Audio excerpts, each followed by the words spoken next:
Good evening, everyone. I just want to let you know that we are now live on YouTube.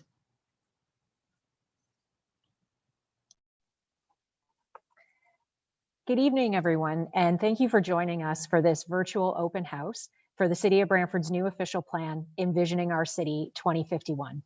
My name is Nicole Wilmot, Manager of Long Range Planning, and I'm joined this evening by Alan Waterfield, Senior Planner and Project Manager for the official plan review. Before we begin with our presentation this evening on the new draft official plan, I'm going to turn it over to Mayor Kevin Davis for opening remarks. Mayor Davis, you now have the floor.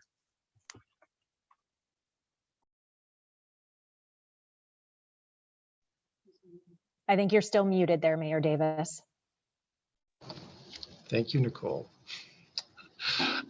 First, I want to say that I'm very pleased to be here, and I'm pleased to be here for a couple of different reasons that I'll make clear. But, you know, this is very exciting. This is the process of the city releasing our new draft official plan, which we're calling Envision Our City 2051. And I think that's appropriate because that's the time period through which it's going to serve us. You know, this plan replaces the old official plan that was done back in 1987. I was on council in 1987. I actually remember quite clearly the whole process.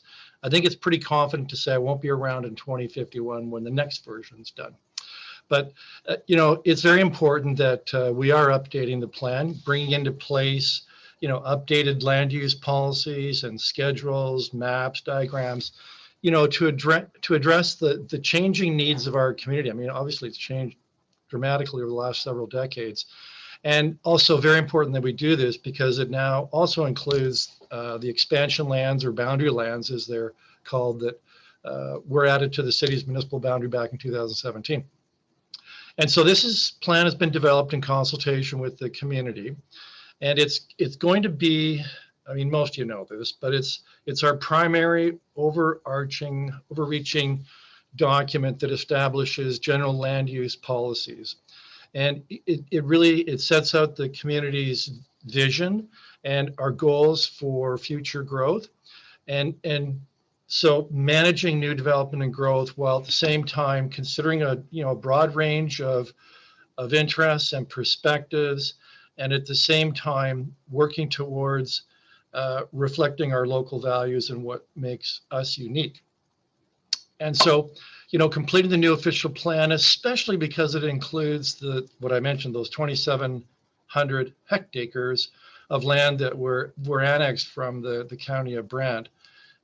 Because of that, and also because we needed a new official plan, this is definitely one of council's top priorities.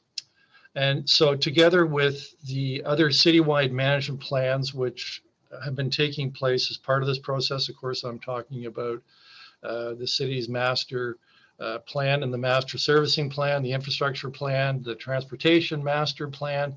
So many plans, I get them all mixed up.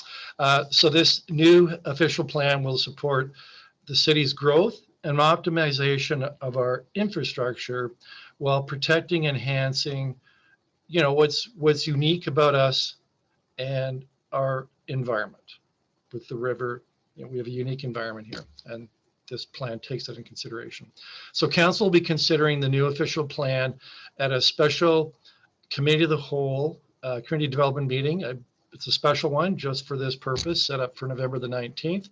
And of course, that brings us why we're here tonight, because, you know, it's been a very long process of public consultation, but, you know, just before we submit it to the committee of the whole and council for approval, we want this opportunity for further feedback and input from you to help inform council's decision-making in respect to this plan, because it's rather important. So before I hand this back to planning staff to facilitate tonight's meeting, you know, I also want to take the opportunity to thank everyone involved in getting us this far in the process. And, you know, a document of this scope and scale, which frankly, it's almost immense, you know, it doesn't get done without a lot of hard work. And so in particular, you know, I want to thank our planning staff and our consultant for the exceptional work that you've done in moving this along and getting us to this stage. And also because what you're doing and what we're doing together is going to serve our community well for decades to come. So, and that's a true milestone, something to truly celebrate. And so we look forward to hearing the comments tonight to help us make this official plan the best it can possibly be. So thank you, and I'll turn it back over to Nicole. Thank you, Mayor Davis. In addition to Mayor Davis, we also have with us two councillors this evening. We have Councillor Antosky and Councillor Wall. I wanted to thank you both for participating as well this evening, and thank you for your ongoing support throughout this official plan review process. So for the meeting tonight, the format for this virtual open house will be as follows. There will be a brief presentation which provides an overview of the new official plan. That will take approximately 15 minutes, followed by a question and answer period. Participants wishing to ask a question have pre-registered for this meeting and will use the raise hand function in order to ask your question. And you will be able to ask your question in order by which you have raised your hand. Members of the public were also able to submit questions in advance of this open house through email. And so after the live question period, we will provide a response to the questions that we have received online. And I do believe that there are 4 questions that we will be responding to this evening. Lastly, we have several city staff in attendance this evening. We have our CAO with us tonight, Mr. Brian Hutchings, as well as staff from the Planning Department, Public Works, and consultants in attendance, and we will be available to answer questions during the Q&A period. As I briefly introduce the team, I will ask that you turn on your camera so that we are able to see you. We have Paul Moore, our General Manager of Community Development, Lucy Hives, our Director of Planning. We have Josh Schramm and Victoria Coates from our Planning Department. We have Russ Lukes, who is the Director of Engineering Services, and Gary Peaver, the Manager of Development Engineering. And then on our consulting side, we have Paul Lowe's and Catherine Jay from SGL Planning and Design. And we also have Mr. Ron Palmer from the Planning Partnership. Thank you all for your attendance tonight. So with that, I think we can now move into the presentation, and I will ask Alan to bring up the presentation and share his screen. So give us a moment to do that.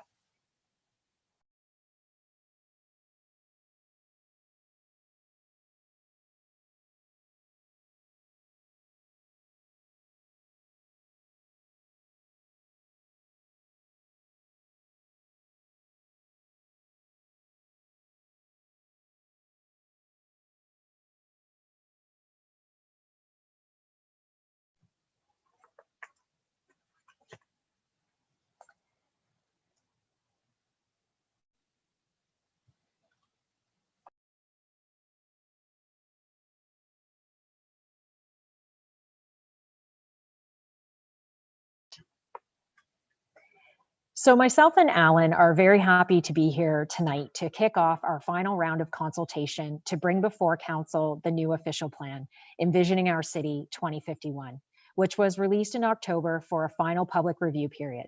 This plan has been prepared through the ongoing official plan review process and provides a contemporary vision and policy framework to guide growth in the city until 2051.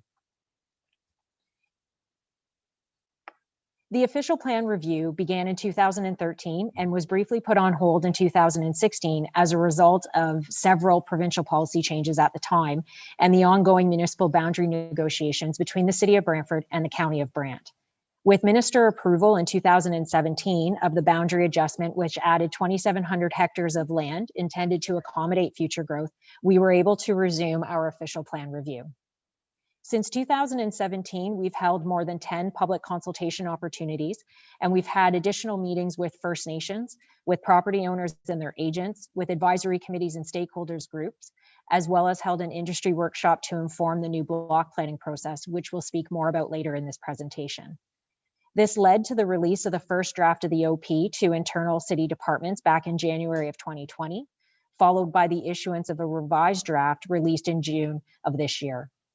Based on public input that we received, planning staff issued the current draft in October, and we will continue to refine the draft OP to address comments from provincial ministries, as well as from the public that we hear here tonight.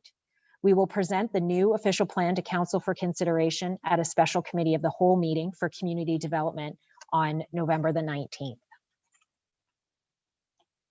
It's important to note that this is a brand new official plan for the city, and once approved, will fully replace the current OP. The official plan sets the community's vision and goals for the future.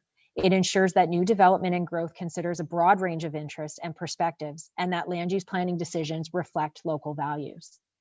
As the mayor noted, the current official plan was approved in 1987, when the city's population was less than 80,000 people. Over the horizon of this plan, our population and the economy is expected to more than double to approximately 165,000 people and 80,000 jobs. And so it's important that we have a clear vision for the future growth of our city and a policy framework to guide the city's physical development. As the city's overarching policy document, the new official plan reflects updated provincial policy, such as recent amendments to the growth plan and the provincial policy statement, which the OP is required to implement. In addition to a broad staff technical team, which we've highlighted here tonight, to support the preparation of a new official plan and to complete the necessary technical analysis in accordance with the municipal comprehensive review process set out in the growth plan and other provincial guidance documents, an extensive consulting team was assembled which includes the following firms and disciplines shown on the right side of your screen. I will now turn the presentation over to Alan to review the key growth management assumptions and the main components of the new official plan. Thank you, Nicole. The city is going to grow to include 165 residents and 80,000 jobs by the year 2051. That's based on the recently updated growth forecasts that are set out in the province's growth plan for the Greater Golden Horseshoe. So we did have to make some changes to the June 2020 draft to account for the new growth forecast. So we extended the planning horizon from 2041 to 2051 and added 2,000 more residents and 1,000 more jobs.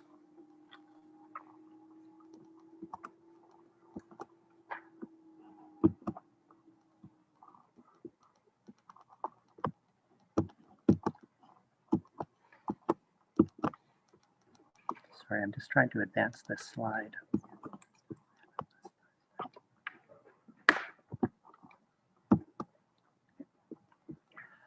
The revised forecasts and the new land needs assessment methodology released by the province at the end of August also impacted the city's land needs and increased by 95 hectares the recommended settlement area boundary that was endorsed by council back in April of 2019. The revised land needs are set out in an addendum report to the Municipal Comprehensive Review. This map shows in yellow the 460 hectares of residential community area that was included in the June 2020 draft official plan, and where it's been increased by 34 hectares, applied in the northeast in the orange color on the north side of Powerline Road. It also shows in pink the 336 hectares of employment area that were included in the June 2020 draft official plan, and where that has been increased by 61 hectares in the darker purple color in the northwest to the west side of Gulf Road. The lands outside of the settlement area boundary, which appear in white on this map, are not required to meet the city's population and employment forecasts that are accounted for in the new official plan. These areas cannot be developed for urban uses at this time and will remain as rural agricultural areas until the city's land needs change in the future.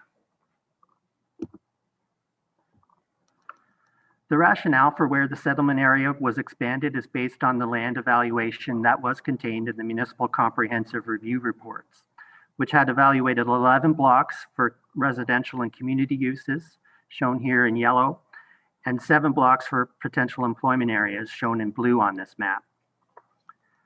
The evaluation did not consider the trigger lands, which are colored in brown on the map, as the trigger lands were identified as the last priority for expansion in the Municipal Boundary Adjustment Agreement between the city and the County of Brant, and they're not needed to accommodate either the 2041 or the 2051 growth forecasts. The evaluation applied a range of assessment criteria to identify the most preferred blocks. The reports assembled the various blocks into 2 options for settlement area expansion that were analyzed further. Those options did not include blocks C3 or C9 due to their environmental characteristics and servicing challenges that they have relative to the other blocks.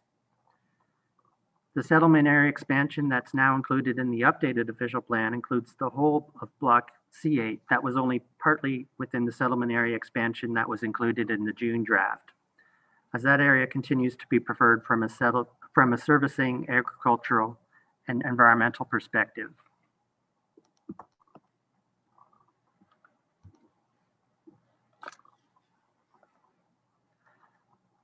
So to accommodate the growth forecast, the new official plan establishes an urban structure that's comprised of neighborhoods, strategic growth areas, employment areas, all framed by core natural areas that are to be protected, and those rural agricultural areas that remain outside of the settlement area. Over 29,000 housing units will be required to accommodate the additional population. Over 14,000 of those will occur within the built-up area. They will be primarily located within those strategic growth areas, which include the downtown urban growth center, the intensification corridors designation, and major commercial center nodes. Over 15,000 of the units will be located in the designated greenfield area, or DGA, and that will be split between the remaining opportunities in the existing DGA, as well as new development in the expansion lands. In regard to the density target, recognizing that some of the lands within the existing DGA have already developed at low densities, particularly in Tutela Heights, for example, density targets of either 55 or 60 residents and jobs combined per hectare will be required over specific areas in order to achieve an overall target of 52 residents and jobs, which is measured over the entire DGA. What this means is that a greater percentage of future residential and development in Brantford is going to be in townhouses and accessory units and apartments than has typically been built in the past. The new streamlined official plan consolidated 15 different land use designations down into 9 and added the agricultural designation. So displayed here on the screen is Schedule 3, which illustrates the land use designations. The new official plan has a focus on built form, compatibility, and design versus density and unit counts.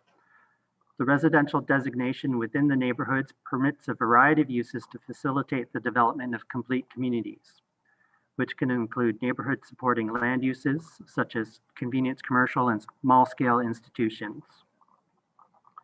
Low, mid, and high-rise buildings, as well as that mix of uses, are to be located based on policy criteria that's established in the new official plan.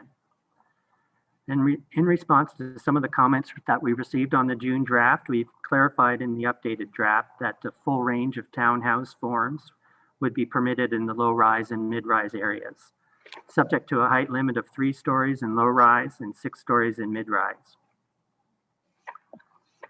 In addition, there are subcategories within the residential designation that are applied in the expansion lands. And those are to provide additional policy guidance to implement the land use concepts that were prepared during the municipal comprehensive review. These subcategories are identified on Schedule 4, and that's displayed here. They include the neighborhood center and neighborhood corridors, which you can see in pink running east-west across the northern expansion lands. Their purpose is to provide a corridor of focus for denser mixed-use development. And the urban design manual that was prepared, and which Nicole will speak about later, provides additional guidance with respect to the vision for that corridor. The suburban residential and transitional residential categories are found in Tutela Heights, and their purpose is to ensure that future development fits in with the low density character of existing development in that area.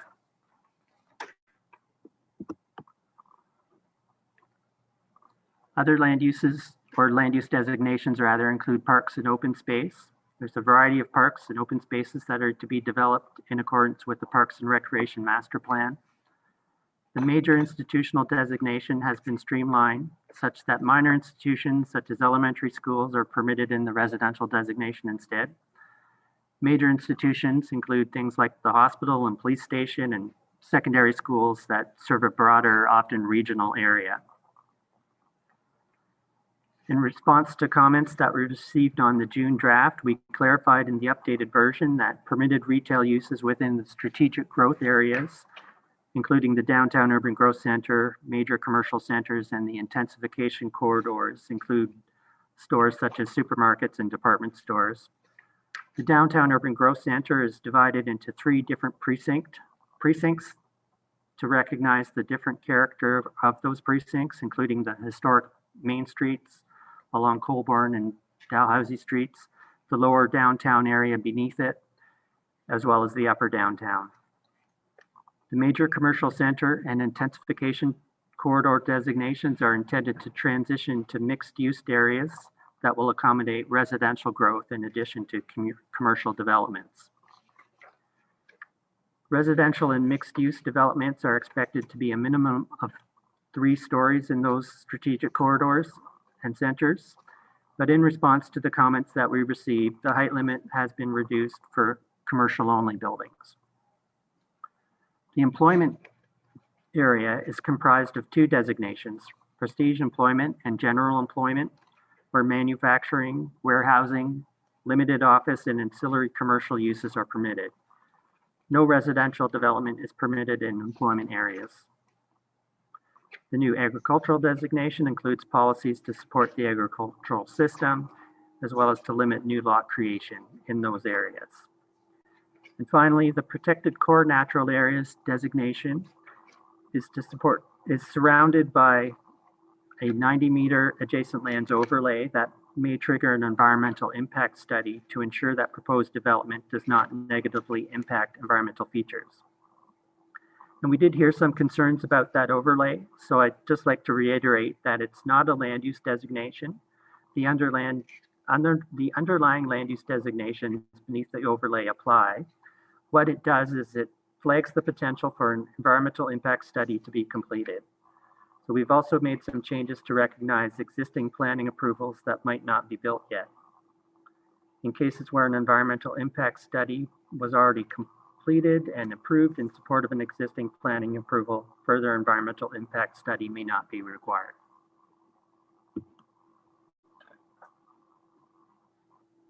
The official plan also includes policies that support the implementation of the master servicing plan and the transportation master plan.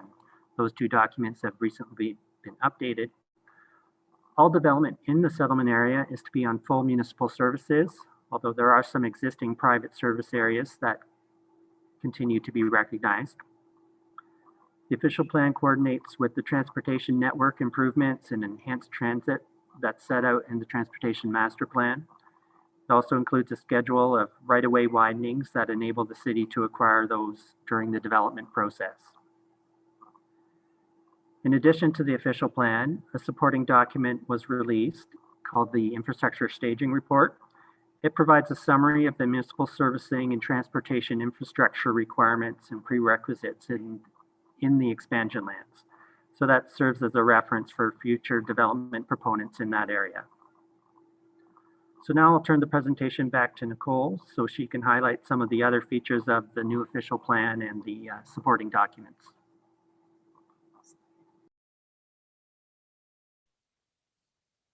Thank you, Alan. So to support the implementation of the new official plan, we've developed 2 new policy areas for block plans and urban design and prepared a draft block plan terms of reference and urban design manual, which were released concurrently with the draft official plan. To ensure a coordinated approach to the expansion lands, the city will require comprehensive block plans to be prepared by landowners and submitted to the city in accordance with the block plan areas identified on Schedule 2 in the new official plan. We recognize that it's hard to see the block plan areas through this presentation, so please refer to Schedule 2 in the official plan. The city has identified 8 block plan areas, 5 in the North expansion lands, and then 3 in the Tootla Heights area, and will require the approval of block plans prior to the acceptance of development applications. This is a new process for the city of Brantford, intended to promote comprehensive development for the entirety of the block plan areas and to ensure the alignment of future draft plans of subdivision applications, particularly in areas where there are multiple landowners. The purpose of the block plan is to confirm land use, the proposed density distribution, the boundaries of the NHS, and to identify the location of parks and other community benefits, and to establish the high-level servicing and infrastructure connections to adjacent properties from both a servicing and transportation perspective. To support the block planning process, we have prepared a draft terms of reference which outlines the minimum standards for the preparation of block plan applications. However, proponents of development may submit more detailed studies to assist staff in the review of these plans and to potentially expedite the subsequent draft plan applications. Given that no two block plan areas are the same, submission requirements may also be scoped.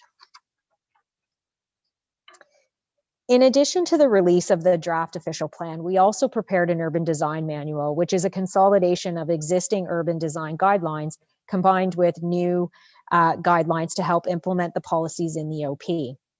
The new official plan places strong emphasis on urban design and requires that all development shall be consistent with the manual. The Urban Design Manual is a non-statutory document that will be updated periodically in response to new development trends or to address implementation issues. The Urban Design Manual promotes high-quality urban design of new buildings. Strong urban design direction is necessary to support intensification that is compatible with existing development within established urban areas. In regards to intensification, the Downtown Urban Growth Center, or UGC, continues to play a strategic role in the city's overall growth management strategy, as this area is intended to accommodate significant growth in order to meet the city's intensification targets for the built-up area. To guide development in the Urban Growth Center, the Urban Design Manual builds upon the vision for the downtown in the official plan and provides design direction to influence intensified built form. The following set of renderings prepared by SGL, Planning and Design, illustrates how the downtown may develop over time. The following rendering illustrates the Lorne Bridge Gateway. This area serves as an important gateway to and from the downtown. Given its proximity or its prominent location, and proximity to other amenities, including the YMCA, Brant's Crossing, and the Armory, development in this area should be a focal point. It should be architecturally significant, improve trail connections, and provide options for both public and private space. The lower downtown, which is the area south of Coburn Street, has the most potential to accommodate significant growth, resulting in transformative change. This area is envisioned to evolve over time into a pedestrian-friendly, mixed-use, complete community, providing for a range of shopping, office, residential, and recreational amenities and park space. This illustration shows the evolution of this area over time, which includes a tighter network of streets and blocks, high-rise mixed commercial and residential buildings, accommodates parking, and an expanded trail network. So this concludes my portion of the presentation, and I'll now turn it back to Alan to wrap up with a quick overview of the approval process for the new official plan.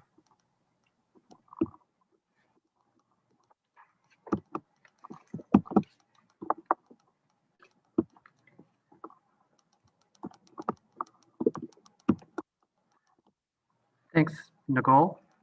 Looking to next steps towards implementation, we are scheduled to present the new official plan for adoption at the November 19th Committee of the Whole, and anticipate a decision by the committee would be ratified by Council in January. Once the new official plan has been adopted by Council through approval of an implementing bylaw, it will be submitted within 15 days to the province for final approval by the Minister of Municipal Affairs and Housing. A decision is to be issued within 120 days after the official plan and the supporting documentation are received by the province. The province may approve the official plan as we've submitted it to them. They can request changes be made to it, or they may modify and approve the modified official plan. The minister's decision is final, as there's no appeal to the local planning appeal tribunal when the approval authority is the minister. The new official plan must be reviewed no later than 10 years after it comes into effect, and every 5 years thereafter until it is replaced by another new official plan. The new official plan may also be reviewed and amended more frequently to ensure that it continues to conform with provincial policies, legislation, regulations, and plans such as the growth plan for the Greater Golden Horseshoe. Once the new official plan has been granted final approval, planning staff will work toward completing a new comprehensive zoning bylaw that must conform to the new official plan within the 3-year timeframe set out by the Planning Act. Planning staff will be reporting back to council at the end of the first quarter next year to commence the preparation of a new comprehensive zoning bylaw, and that will replace the current City of Brantford zoning bylaw, as well as the County of Brant zoning bylaw where it relates to the municipal boundary expansion lands. So that concludes the presentation. Now we'll move into the question and answer period of this virtual open house.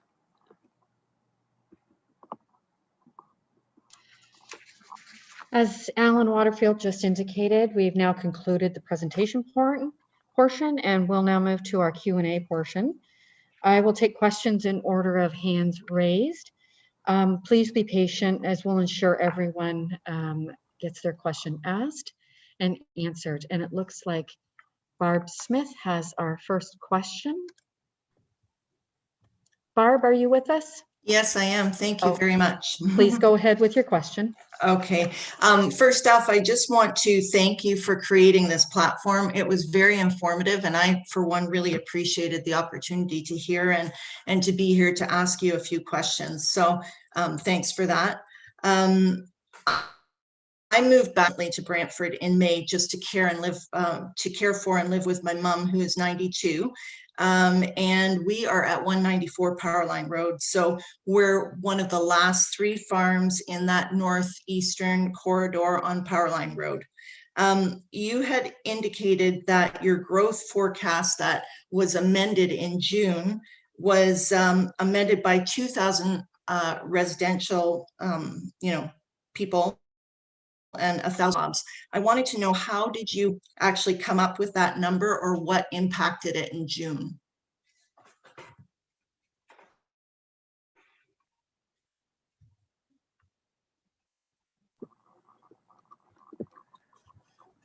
Yes, the growth forecast is from the province's growth plan for the Greater Golden Horseshoe. It includes a schedule called Schedule 3 that identifies population and employment figures for the City of Brantford. So in a previous version of the growth plan, our targets were 163,000 residents and 79,000 jobs. At the end of August, the province approved an amendment to the growth plan, and that moved up the population and employment figures by 2,000 people and 1,000 more jobs. So that's where those figures are coming from. Mm-hmm. Yeah, thanks, Alan. I was kind of amazed by that number, because what we've seen so far, all of the forecasts from the province have come out a couple of years ago, I'm expecting, and that now seems really skewed due to COVID. And just looking at even the StatCan government site, they refer to a full market look report that was created that indicated that 32% of Canadians no longer want to live in large urban centers. They would rather live in rural or suburban communities. So kind of looking at that, and a poll that was recently created showed that 59% of Canadians working from home now because of COVID want to stay working at home. Some of those numbers just indicate to me that this is probably a really great indication that Brantford may grow quicker than what the province has forecasted, because they wouldn't have been able to see those numbers pre-COVID. And, I guess my concern, as I've mentioned to you, Alan, is that we'd like to see our farm put into the settlement boundary. Some of the things that have come up, Mayor Kevin had mentioned how enormous this actual project has been for you guys. So the cost must have been really intense as well. And it just makes sense to me to put that small portion of farmland that has been completely omitted from the settlement boundary into the official plan at this point, to try to, be proactive on what's been happening with COVID, number one, and to maybe prevent those kinds of immense charges again when this report has to be reviewed. So I'm thinking that this might be a proactive action, but I'm not a planner, so I'm the first to admit that. But I think it just makes good common sense, especially with some of the reports that are coming out that people are leaving. Like there's almost an exodus of people from the city coming into these smaller rural communities that are still affordable. Don't we want to make sure that we can accommodate that growth that may have been unexpected when that report was first published by the province?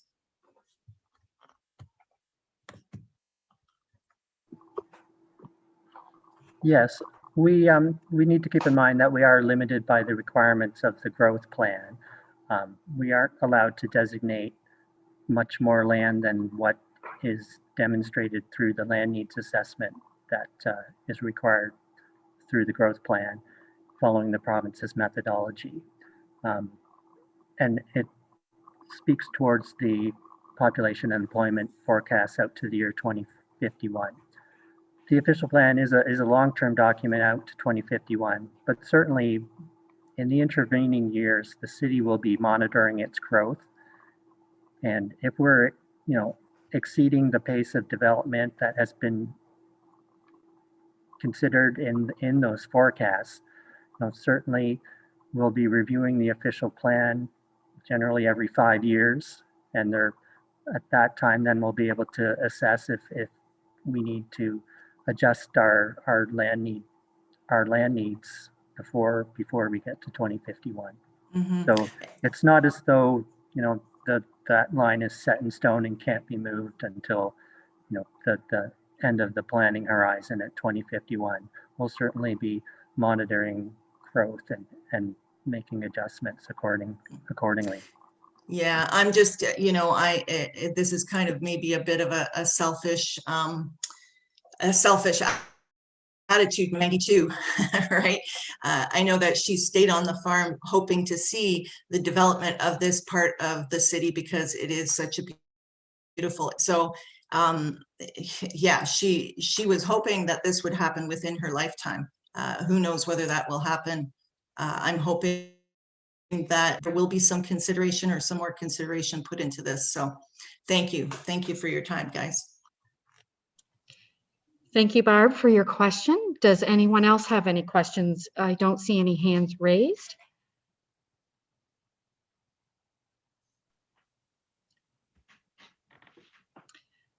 Okay, Scott. Yes, good evening. Yes, good evening, Karen. Go ahead. Yeah, I'm 645 Powerline Road on a farm here. We're designated as employment lands. The farm, as I understand it, will have a lot of infrastructure put through it in the form of minor arterial roads, major arterial roads, sewer lines, water lines, a water tower, stormwater retention pond. Can I get some clarification from the city? Sort of what is their policy towards, in this case, my property, given that there's that much infrastructure, if I just want to keep on farming it, if that doesn't fit with their plans going forward, how do you handle that kind of stuff?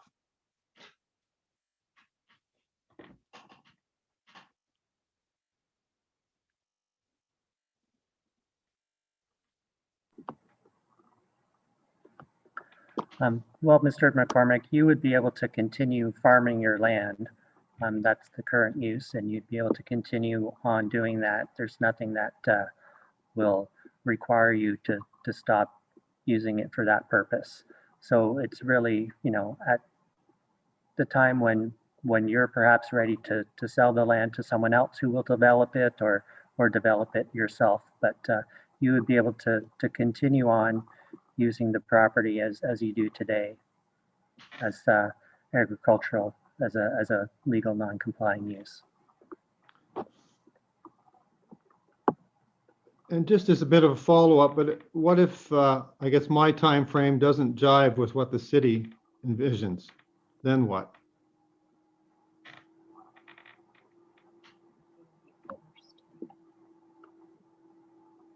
That might depend on, what pieces of critical infrastructure might be required.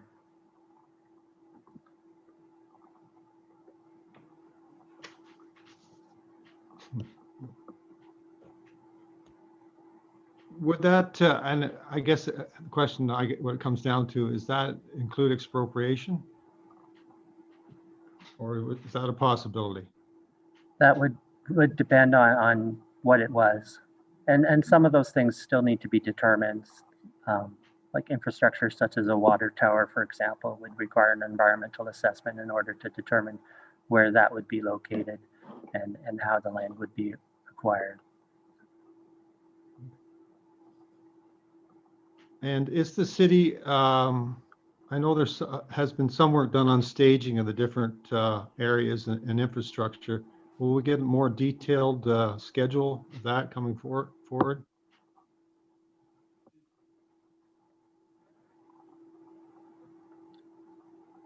Yes, that's all related to the transportation master plan as well as the infrastructure staging report. And it, as far as staging or phasing, it indicates that the different blocks of development can happen independently. So the timing of development will be largely driven by the landowners and who decides to proceed with their projects. Okay, all right. Thank you very much, Ellen. Thank you for your questions, Scott. We have Mr. Stewart would like to ask a question. Go ahead, please.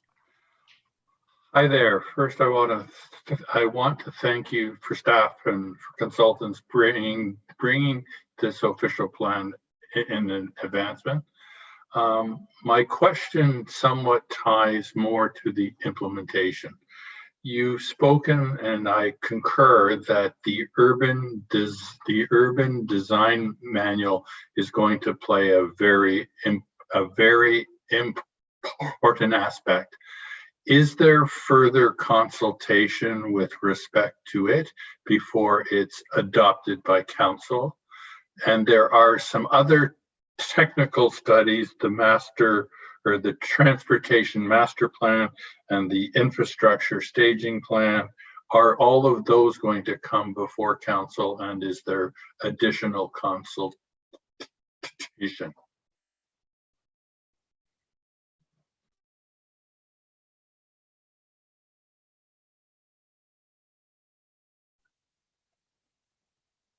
Hello, Doug. Hi, sorry, I missed the second part of your question, but with respect to the urban design manual, I do want to say that so we did release the manual concurrently with the draft official plan, and this is the consultation period for that. We are still taking comment and questions with respect to that document. We will be moving that document forward along with our OP because, as you said, it is an important tool towards implementation. And we will be moving that forward when council considers the draft official plan. So there will be a special council meeting on November the 19th, and then we won't be bringing that, or council won't be considering that for final ratification until the new year. But with respect to the official or the urban design manual specifically, we're not asking council to adopt the manual. It will be an endorsement recognizing that it's a non-statutory document and subject to change. And we fully envision that it's a living document and that it will be something that we will continually update as we maybe face some implementation issues or refine some clarification, or even to update the manual with respect to new design trends. With respect to I didn't quite catch the second part of your question. If you maybe want to repeat that. Sure. So just so I can understand the answer to the first question. So if we have any additional comments, we need to get those to you as soon as possible with regards to the urban design manual. Yes, that's correct.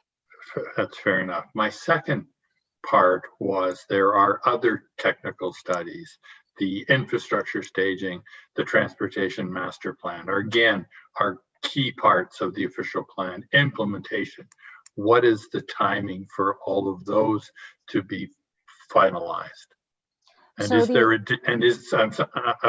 I apologize. And is there additional consultation, or is again, the date in November when they have to be responded to. So the infrastructure staging report, it was also, as you said, released concurrently with as a supporting document to the official plan, and that will be moving forward to council along the same timelines as the OP.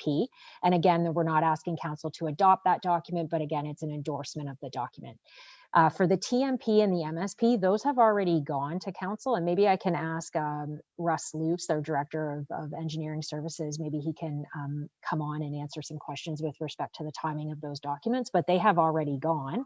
And so there is no further consultation with those documents, but maybe Russ, if you have anything further to add.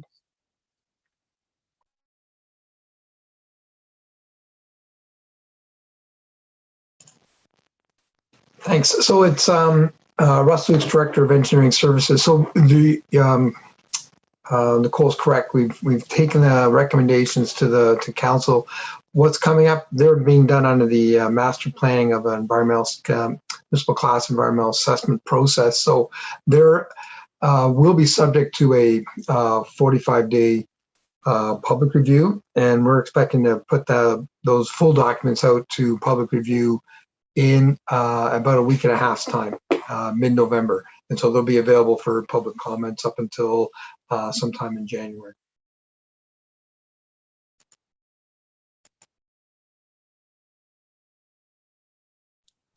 Is there any other follow-up, Mr. Stewart, for questions?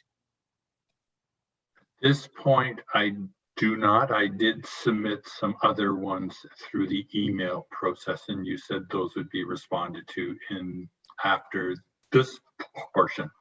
Yes. Okay, thank you for your questions. Thank you. You're welcome. Does anyone else have questions?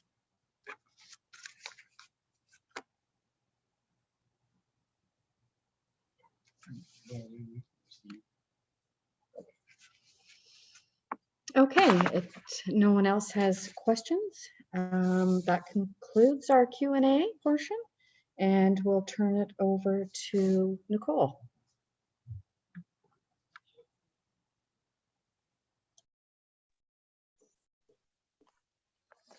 Okay, so as Darlene noted, if nobody else has any questions, then that concludes the live portion, and we will move into the questions that we received online. I do believe that we received 4 questions online, and so what we are going to do is Alan and Josh from our team will read the question and then provide a response. We will go through the questions. Mr. Stewart, if you're still there, I do not believe we saw a question from you, so we may provide so let's go through the questions, and if it's not there and wasn't answered, then we can provide you an opportunity to either ask your question to us live, or we can always be in contact with you and we can answer your question then. So I'll turn it over to Alan and he can start the questions.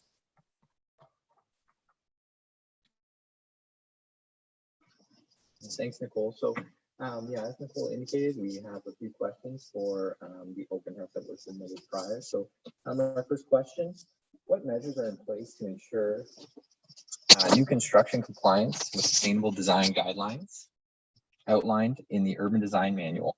Has the city considered implementing a mandatory building standard? For example, the Toronto Green Standard is Toronto's sustainable design requirements for new private and city-owned developments, which is mandatory requirement of the planning approval process.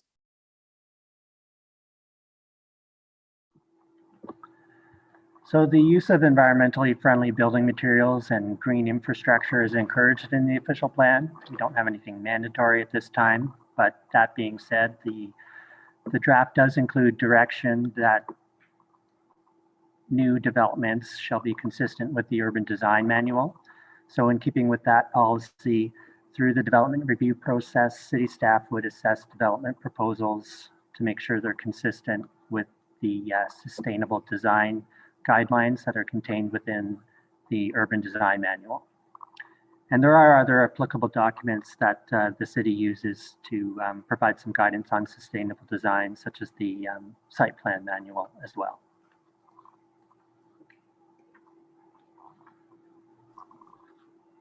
Thank you, Alan. So the second question.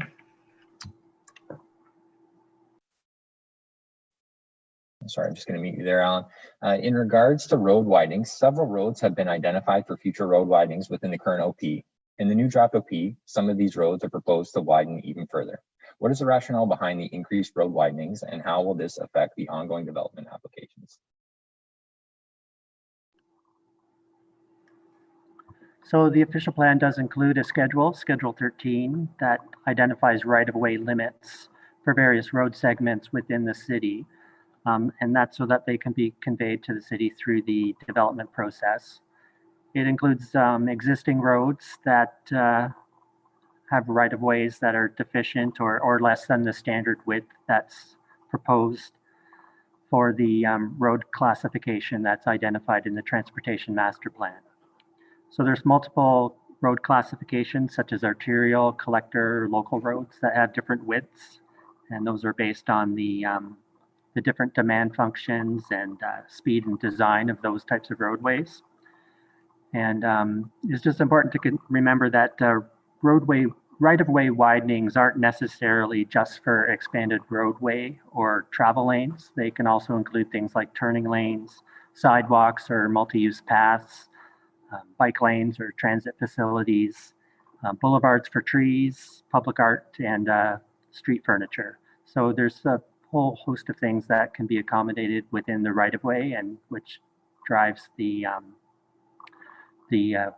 width of those right-of-ways on certain types of streets.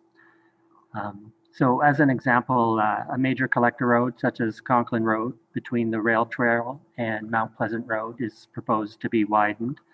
And that's to accommodate the extension of the boulevard and the bike lanes that are in place already to the north of the rail corridor, or the rail trail.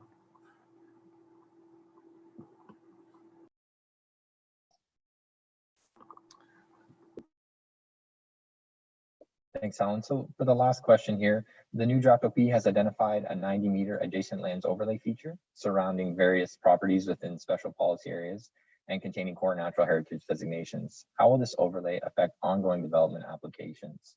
Alan, I believe that this question was already answered in the presentation, but maybe you just want to take a second to go over that portion of the presentation again.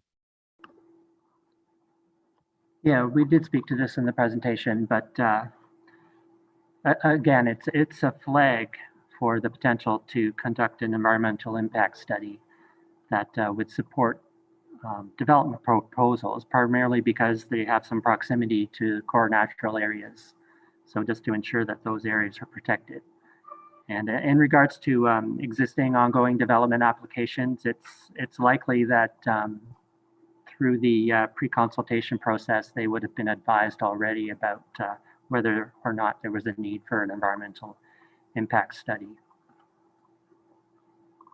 Thanks, Josh. Okay, thank you, Alan. That concludes the submitted comments. I would at this time welcome Doug Stewart back if you did have some additional questions, or Doug, you can also submit those questions to planning staff directly for follow-up. If it's okay, I will ask them here. So, sure. My first question related to section 6.7. It was titled Undesirable Emissions. I found that the way it was identified confusing. I think it more relates to the issue of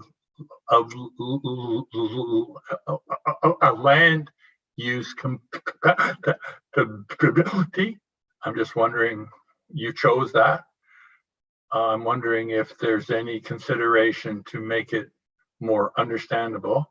I also think what I couldn't see, and bear in mind, I am not an expert in your official plan, and maybe you know more, was I didn't see, and where there's policies to give direction for proposing a sensitive land use next to a railway, again, and I don't see anything in there where there are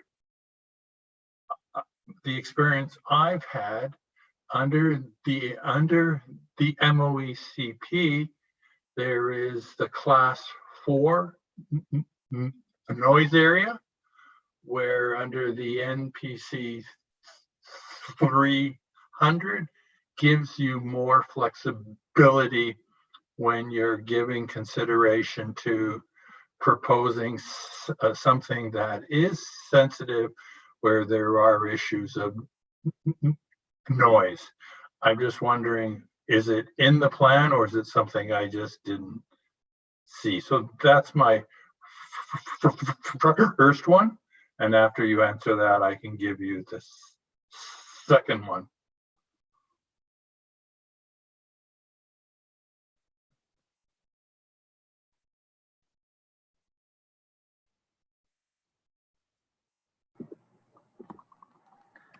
Yes.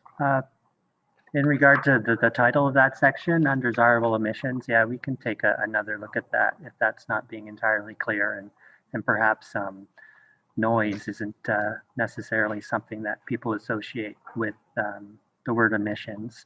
So again, we'll take a look at that because that section does speak to the issue of noise and when impact assessments might be required in policy H within that section. So I just found with respect that the way it was titled comes across in the wrong perspective.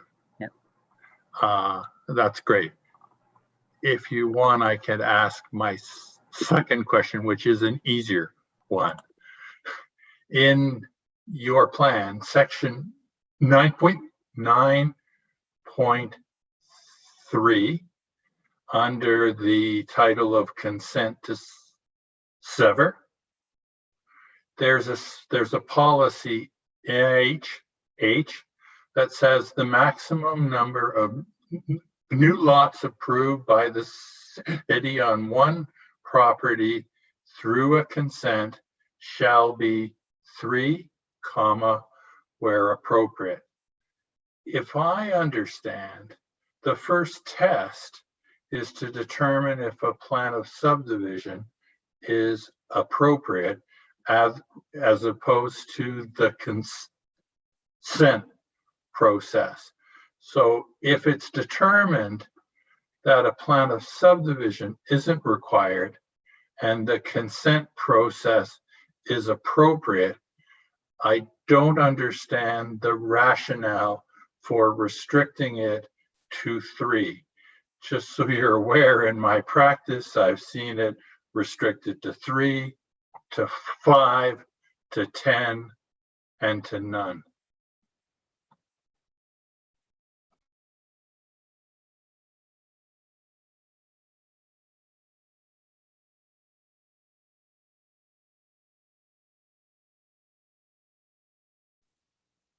Hi, Doug. It's Lucy Hives, Director of Planning.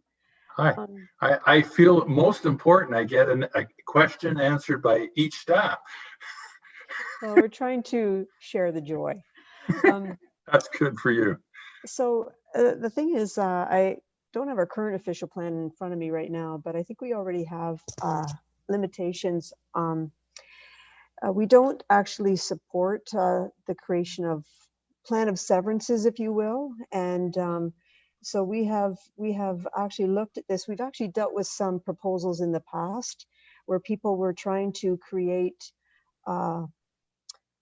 development by going through the severance process, and it turned into there were a lot more complicated issues that that were identified through that process. So we are proposing here in this document to provide some clarity so that the preference, the desire of the city is to ensure that when lots are created, they're looked at on a comprehensive basis. And so we have included this as a policy that beyond which 3 lots, you would proceed by a plan of subdivision. And as well, if services need to be extended, the severance process is not considered appropriate. If I may comment, the plan does speak to the determination whether a plan of subdivision is appropriate. And to me, if in staff's opinion, that issues of what you've said, you're doing a plan of consent, you aren't addressing comprehensively the retained lands or other lands, or there's infrastructure issues, I think staff could conclude a plan of subdivision is appropriate.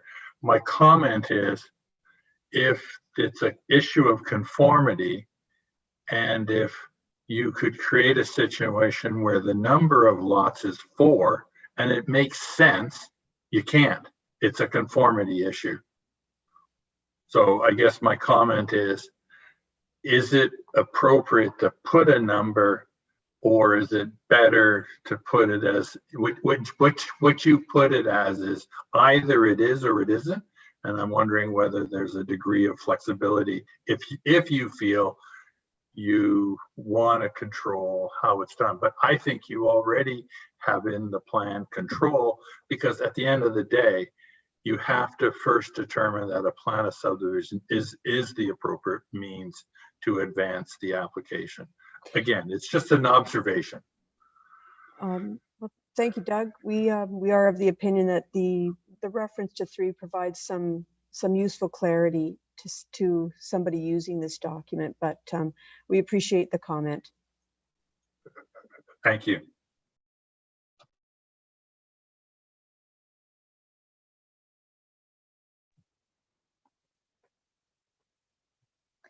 So now that the Q&A is finished, and if there are no further questions, and we can wait a moment to see if we have any additional questions. So now's your last chance, which I think we have 0 in the queue.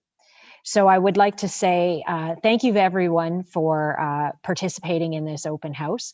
We appreciate your continued interest and support in our new official plan. So that will conclude our open house. Alan and myself and other staff in the planning department are always available to answer any additional questions by either contacting us directly or contacting the planning department. So with that, we'll conclude the meeting. And again, thank you to everybody and good night.